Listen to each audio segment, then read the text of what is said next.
Children have a unique experience of PTSD and TBI, and that's for a number of reasons. First, they're young and they don't fully understand what it is that's going on, and oftentimes parents don't provide them with the information that they need to understand.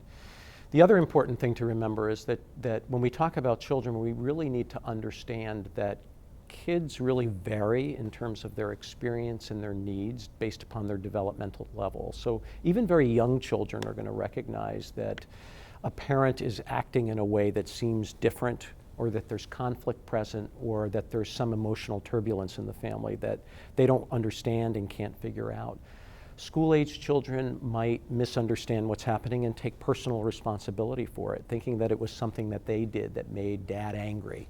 And so it can be confusing to them and can lead to guilt, and they can become preoccupied in ways that's distressing for them.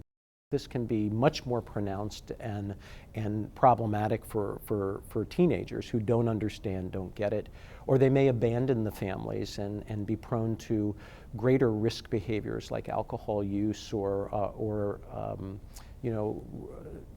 conduct problems that could be problematic for their overall health. But I think for kids, what we really want to be doing is helping them understand what they see and hear. So having conversations with them about what PTSD is and what TBI is.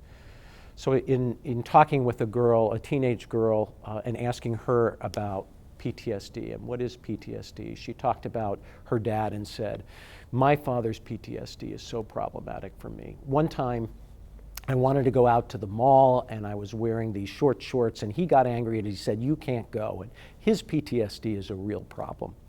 Well, obviously it wasn't his PTSD, he was just being a dad, and it can be confusing because sometimes people will confuse where the PTSD starts and where an actual parent is. So we need to help kids understand and have realistic sense of it. I've also heard others be able to say, I understand what my dad or my mom's problem is, and it's not my problem. I'm there to support them, I'm there to help them.